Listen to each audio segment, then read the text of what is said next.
오늘 설교는 길지 않을 예정입니다. 예정이 그렇습니다. 예정이. 시간은 좀 짧을지도 모르겠습니다만 이 내용은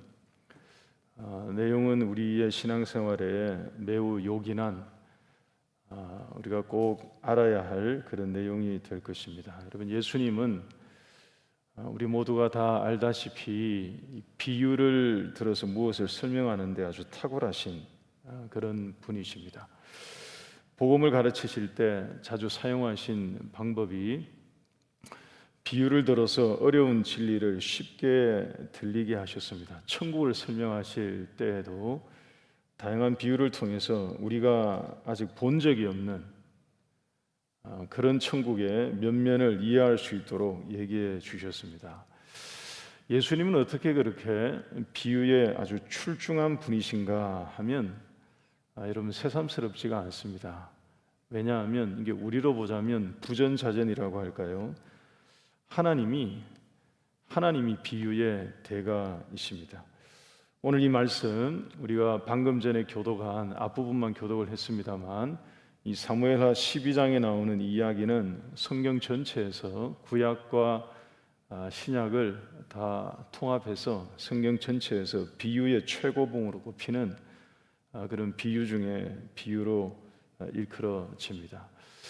다윗이 음행의 죄를 아주 완악하고 완전한 방법으로 범죄를 행하고 또 그것을 덮었는데, 하나님은 열절도 채 되지 않는 비유, 짤막한 비유를 들려주시면서 죄로 강팍해진, 죄로 닫혀진 그 다윗의 마음을 무너뜨렸습니다. 기적보다 더 어렵다고 말하는 사람의 마음을 바꾸는 일을 하나님은 비유로 참 쉽게도 그렇게 행하셨습니다. 내용은 이런 것입니다. 하나님이 선지자를 다윗에게 보내셔서 우화를 하나 들려주십니다. 어떤 성읍에 두 사람이 살고 있는데 한 사람은 부하고 한 사람은 가난한 사람이다 하는 거예요. 부자는 어느 정도로 부자였느냐? 그냥 양과 소가 많은 게 아니라 심이 많았다고 되어 있습니다. 가난한 사람은 어느 정도로 가난했느냐? 암양 새끼 한 마리가 그의 소유의 전부였습니다. 그래서 이 새끼 암양이 이 가난한 사람의 가정에 어떤 것이 되었느냐, 얼마나 귀하고 귀했는지 딸처럼 되었다고 되어 있습니다. 그러니까 아무것도 없지만 이 암양 새끼를 보면 마음에 힘을 얻고 뭐 이런 거겠죠. 삶의 위안을 얻고 뭐 그랬다는 것입니다. 우화의 이야기입니다. 근데 어느 날 길을 가던 한 나그네가 부자의 집에 들어왔습니다. 여러분, 당시 문화에서 가정에 찾아온 나그네를 잘 대접하는 것은 이들에게 일반 상식이었습니다. 새로운 게 아니고요, 이들에게는 당연한 상식에 해당하는 일인데, 그래서 이 부한자가 집에 있는 그 심이도 많은 양과 소 중에서 잡아서 이 나그네를 대접하면 될 텐데, 이 부자가 어떻게 했느냐? 자기의 집에 있는 것을 아껴 두고요, 가난한 사람이 집에 있는 작은 암양 새끼가 한 마리, 딸처럼 귀하게 여기고 있던 그것을 빼앗아서 나그네를 대접했다는 것입니다. 이게 이야기의 끝이에요. 이게 비유의 이야기의 전부입니다. 이 비유를 들은 다윗이 반응을 어떻게 보였느냐? 매우 분노합니다.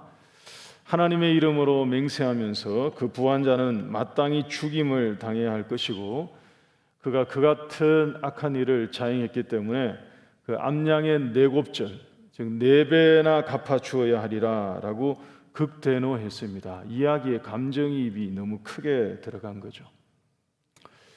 성령이 역사하시니까 그런 일이 일어났을 것입니다. 그때 나단 선지자가 그 다윗에게 하는 말이 7절 상반절에 있습니다. 당신이 바로 그 사람입니다. 여러분, 비유를 듣기만 했지, 다윗은 이 비유에 들어간 적이 없거든요. 근데 어느덧 자신이 이 비유 속에 들어가서 당사자가 되어 있는 것을 본 것입니다. 여러분, 하나님이 비유를 말씀하시면 이 정도입니다. 하나님이 비유를 들려주시니까 이렇게 돼버려요. 다윗은 이 비유 앞에 자기의 죄를 무장해제하고 뉘우치고 하나님의 긍휼을 다시 덧입는 그런 회복이 일어나는 장면으로 이어지고 있습니다. 오늘 이 내용을 통해서 죄의 문제를 해결하는 방법을 우리가 실은 발견하고 교훈받을 수 있습니다. 죄의 문제가 해결되는 방식이 어떤 것인지를 함께 교훈을 얻고자 합니다. 꼭 필요하실 거예요.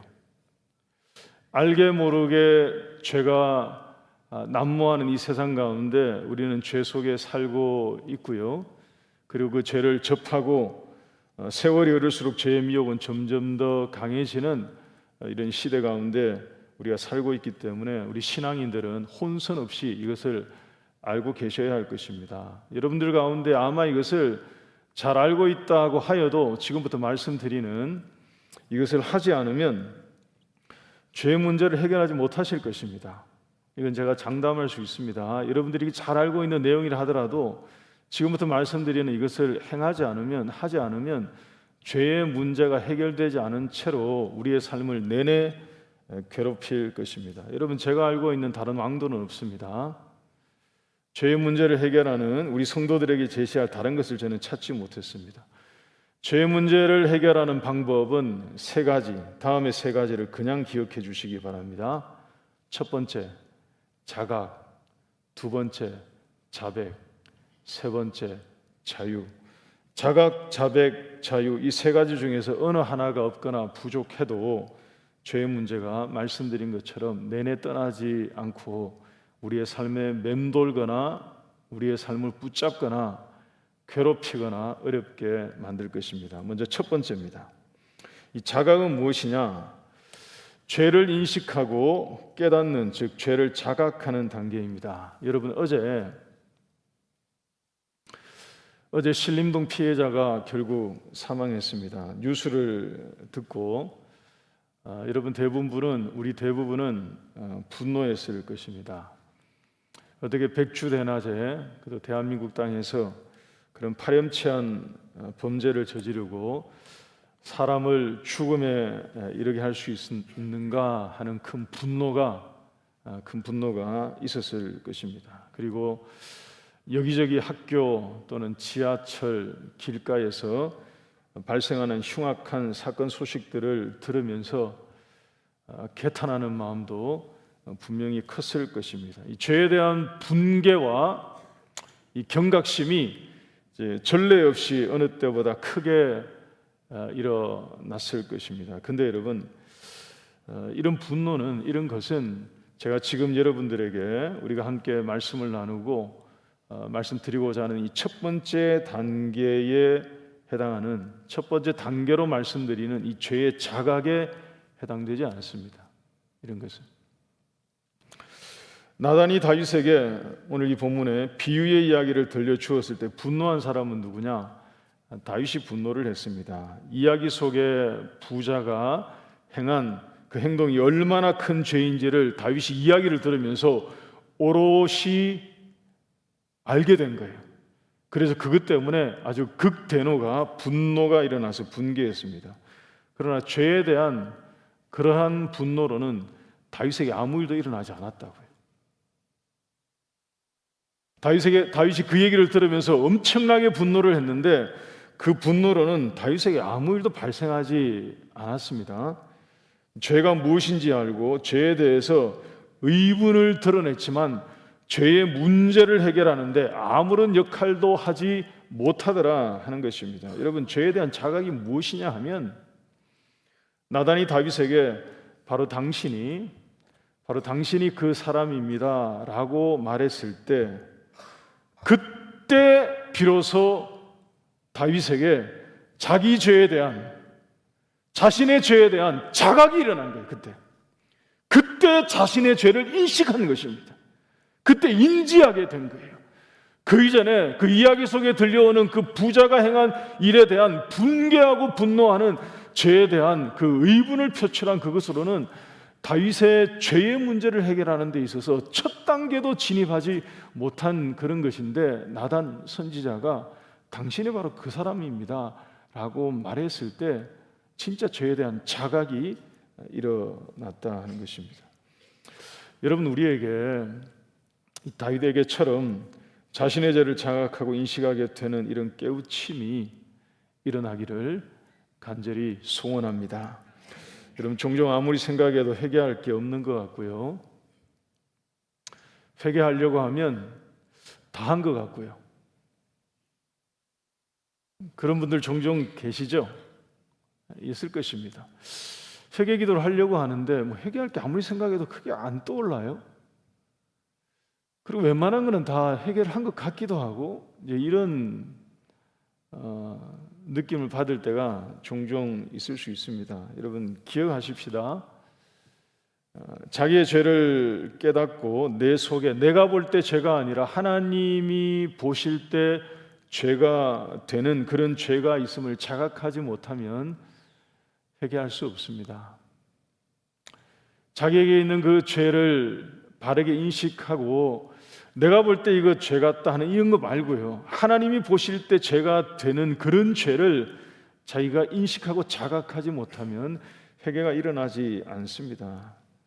여러분, 죄가 있음에도 회개하지 않으면, 못하면 알게 모르게 우리의 마음은 계속 굳은 심령으로 변해갈 것입니다. 그러면 어떻게 되느냐? 하나님이 주시는 촉촉한 은혜와 사랑을 경험하지 못한 채로 신앙생활이 종교생활을 유지하는 것처럼 그렇게 유지될 것입니다. 위험한 거죠. 여러분, 죄의 문제를 해결하는 데 대부분 실패가 어디에서 일어나느냐? 실은 이 첫 번째 단계에 있을 것입니다. 죄에 대한 분노는 있지만 죄에 대한 자각은 없는 오류죠. 영적인 오류와 같은 것입니다. 이런 오류에서 벗어나는 지혜로운 우리 하늘교회 성도들 되시기를 주의 이름으로 축원합니다. 두 번째, 여러분, 죄를 자각했으면 곧바로 해야 하는 것이 있습니다. 두 번째 이것입니다. 죄를 인정하고요, 그 죄를 회개하는 단계입니다. 어떻게 회개하면 되느냐? 방법을 알려드릴게요. 어떻게 회개하면 이게 바른 회개가 되느냐? 다윗처럼 하면 됩니다. 나단이 다윗에게 죄가 무엇인지 낱낱이 밝혀주었습니다. 7절에서 12절의 내용인데요, 읽지 않았습니다만 7절에서 12절에 나오는 내용이 바로 그 내용입니다. 쭉 다윗의 죄를 적나라하게 다 드러내 주었을 때 다윗이 어떻게 했느냐? 13절 말씀 보십시오. 다윗이 나단에게 이르되 내가 여호와께 죄를 범하였노라. 그러니까 죄를 지적받고 자각하게 되었을 때 회개가 늦지 않아요. 회개가 즉각적이라고요. 우리 같이 한번 따라해 주시면 감사하겠습니다. 바른 회개는 빠른 회개입니다. 우리 한 번 더 따라하겠습니다. 빠른 회개가 바른 회개입니다. 여러분, 기억하십시오. 바른 회개가 무엇이냐? 죄를 자각하게 되었을 때 빨리 하는 거예요. 즉시 하는 것입니다. 미루지 않는 거예요. 오늘 이 내용을 보게 되면 다윗은 나단 선지자의 말이 끝나자마자 망설임이 없어요. 지체하지 않습니다. 왕의 어떤 권위를 고민하고 이런 게 없어요. 그 말이 끝나자마자 자기의 죄를 인정하고 자백합니다. 회개는 이런 것입니다. 깨닫고 난 다음에 하나님이 마음 가운데 자각하게 해 주셨을 때 틈을 주지 않아야 합니다. 회개하는데 빈 틈을 주지 않아야 해요. 여러분 마음 가운데 지금 어떤 마음의 걸림이 있거나 또는 죄에 대한 깨우침이 있어서 하나님이 그런 마음을 주시는 마음이 지금 이 예배 시간 가운데 혹시 있으시다면 여러분 여기 일어나시기 전에 집에 가시기 전에 회개를 미루지 말고 하나님 앞에 이거 자백하고 회개하고 털어내고 집으로 돌아갈 수 있기를 바랍니다. 예전에 그런 말씀을 제가 한번 드린 기억이 있습니다. 때늦은 회개라도 회개하면 희망이 있습니다 하는 얘기를 제가 몇 년 전인가요? 했던 기억이 있는데, 여러분 때가 늦은 회개이지만 회개가 있으니 다행이라는 그런 말씀이었고요. 회개를 늦게 하다가 보면 어떤 일이 발생할 수 있느냐 하면 회개를 놓치는 경우가 있기 때문에 이게 위험하고요, 옳지 않다는 것입니다. 마가복음 6장을 보게 되면 세례 요한이 헤롯에게 목배임을 당하는 사건이 있습니다. 우리 모두가 잘 아실 것 같아요. 근데 그 헤롯은 처음부터 그럴 마음이 아니었습니다. 처음부터 헤롯은 세례 요한을 죽이려고 하는 그런 마음이 아니었어요. 세례 요한이 헤롯의 죄를 책망하고 지적했을 때 갑자기 화가 나서 요한의 목을 베어야 되겠다, 뭐 이런 생각을 헤롯이 처음부터 했던 게 아닙니다. 오히려 그 반대입니다. 마음에 찔림이 있었고요, 그리고 그 얘기를 달갑게 귀를 기울여서 들었습니다. 이 헤롯은 그 책망과 지적을 마음으로 실은 처음에는 들었던 것입니다. 그런 마음이 있었는데 회개를 미루다가, 회개를 주저하다가 깨닫게 된 그 책망과 지적을 듣고 마음에 걸림과 찔림이 있었는 그것을 유야무야 좀 넘기고 있다가 회개의 기회를 놓치고 죄의 더 깊은, 더 큰 죄를 범하게 되는 그런 일이 있었습니다. 이런 처음 들으시는 듯한 그런 표정이신데요. 마가복음 6장 말씀 한번 보십시다. 19절에서 20절 말씀 한번 볼까요? 마가복음 6장 19절 20절을 보시면 헤로디아가 요한을 원수로 여겨 죽이고자 하였으되 하지 못한 것은 20절 말씀 보세요. 헤롯이 요한을 의롭고 거룩한 사람으로 알고 두려워하여 보호하며 또 그의 말을 들을 때에 크게 번민을 하면서도 뭐하게 들었다고요? 달갑게 들었대. 여러분, 헤롯은 처음에 자기 마음에 요한의 책망과 지적의 말씀을 들을 때 반응이 있었다고요. 마음에 찔림과 걸림이 있었습니다. 이게 번밀이 일어났던 것입니다. 그러면서도 귀를 기울여서 들었다는 거예요. 달갑게 들었다는 거예요. 처음에는 헤롯의 이 마음이 제법 준수했던 것입니다. 제법 괜찮았던 거예요. 근데 그 다음 절 21절 말씀 보십시오. 21절 앞부분을 보시면 이렇게 나옵니다. 마침 기회가 좋은 날이 왔으니. 이런 게 문제입니다. 이런 게 문제예요. 회개의 마음이 처음에 있었는데 이걸 조금 냅두니까 마귀가 좋은 기회를 포착한 것입니다. 이 틈을 발견한 거예요. 마침 기회가 좋은 때가, 이게 마귀에게 좋은 기회가 왔다 하는 것입니다. 헤롯이 앞에서 마음에 찔림이 있었을 때 회개를 했어야 했는데 이걸 미루고 있다가 회개의 기회를 놓치고요, 이 틈을 내어준 거예요. 이 틈을 헤로디아가 사용을 한 거예요. 올무에 걸리게 돼버린 그런 거죠, 헤롯이. 주의 길을 예비하러 온 세례 요한을 죽이는, 더 큰 죄를 범하는 이런 일이 된 것입니다. 교우 여러분, 한 번 더 다시 말씀드립니다. 하나님이 우리의 마음 가운데 내 죄를 인식하게 하고요, 자각하게 해 주실 그때에 즉시 죄를 자백하고 회개할 수 있기를 바랍니다. 그렇게 회개하면 거기에 살 길이 열리고요, 하나님이 주시는 회복과 하나님이 주시는 은혜와 하나님이 주시는 위로와 다시 일어설 수 있는 힘을 주시는 그런 생명과 축복의 문이 열리게 될 줄 믿습니다.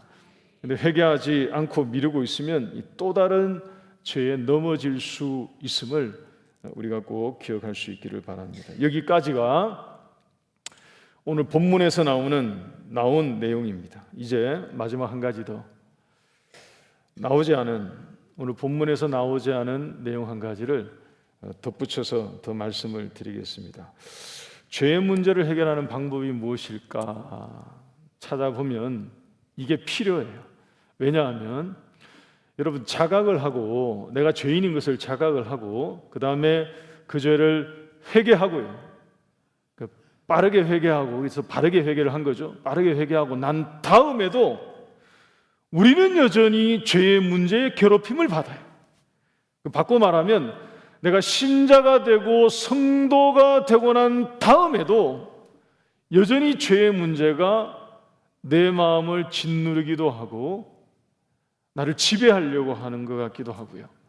어느 순간에 보면 내가 죄에 걸려 있는 것 같기도 하고요. 이런 문제가 계속 일어난다 하는 것입니다. 그래서 이 첫 번째 단계, 두 번째 단계, 자각하는 것과 자백하는 것도 분명히 필요하고 다 있어야 되는데, 이게 하나가 더 있어야 하겠구나 하는 것. 구약에서는 이것을 다 알려주지는 않는데 신약에서 우리에게 이것을 정확하게 알려주고 있습니다. 누구보다도 이 문제에 대해서 경험치가 많고 본인이 그 고백 가운데 있었던 사도 바울이 우리의 죄의 문제를 종국에 해결하는, 앞으로도 주님 앞에서는 그날까지 우리의 죄의 문제를 이것이 해결한다 하는 것을 확실하게 알려주는 것이 있습니다. 그 이후에 용서받고 난 이후에도 우리 안팎에서 문제를 일으킬 때 우리가 붙들어야 되는 세 번째, 그래서 이게 필요한 것입니다. 자유입니다. 이 자유. 죄에 계속해서 대항하게 만들고요, 그리고 죄를 물리치게 만들고요, 죄를 이기도록 만드는, 그래서 결국 죄를 통제하고 극복함으로 자유를 누리게 만드는 방법. 로마서 7장 22절부터 8장 1절까지의 말씀을 보시겠습니다. 제가 읽어드리겠습니다. 바울이 이렇게 고백합니다. 내 속사람으로는 하나님의 법을 즐거워하지만 내 지체 속에서 한 다른 법이 내 마음의 법과 싸워서 내 지체 속에 있는 죄의 법으로 나를 사로잡는 것을 내가 보는도다.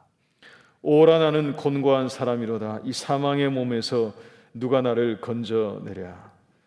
우리 주 예수 그리스도로 말미암아 하나님께 감사하리로다. 그런즉 내 자신이 마음으로는 하나님의 법을, 육신으로는 죄의 법을 섬기지만 8장 1절 말씀에 그러므로 이제 그리스도 예수 안에 있는 자에게는 결코 정죄함이 없나니 이는 그리스도 예수 안에 생명의 성령의 법이 죄와 사망의 법에서 우리를 해방하였음이라. 할렐루야. 이것입니다. 바울은 정확하게 이것을 들여다본 거예요. 이미 신자가 됐습니다. 예수님을 만났고요, 그래서 하나님의 능력을 경험했고요, 사역을 감당하고 있는 사도 바울이 여전히 자기 속을 들여다보니까 죄의 법이 자기를 옥죄어 오려고 하는 것을 늘 보고 있는 거죠. 무엇이 이 죄로부터 나를 진정한 자유와 기쁨과 해방을 누리게 만들 것인가? 예수 그리스도 안에 있는 그 생명의 성령의 법이, 성령의 이끌림을 받고 성령의 인도하심을 받고 성령의 지배를 받고 성령의 다스림을 받을 때 우리 속에 신자가 되고 난 이후에도 우리를 계속 괴롭히고 호시탐탐 우리를 무너뜨리는 이 죄의 문제를 우리가 극복하고 물리치고 오히려 죄를 대항하여 싸우고, 그래서 이기며 그 죄를 통제하며 살 수 있음을 깨달은 것입니다. 그래서 이것을 알려준 거죠. 이것이 죄의 공격으로부터 우리를 주님 앞에 서는 그날까지 우리를 보호하고 우리를 안전하게 완전하게 이끌어가는 방편이 될 것임을 우리에게 깨우쳐 준 것입니다. 사랑하는 성도 여러분, 우리 죄를 자각하고 회개함으로 신자가 되었다면 그 다음부터는 성령의 인도함을 받아 죄를 물리치고 이기며 살아가는, 그래서 죄에서 자유하는 그 능력을 가지고 살아가는 우리 성도들 되시기를 주의 이름으로 축복합니다.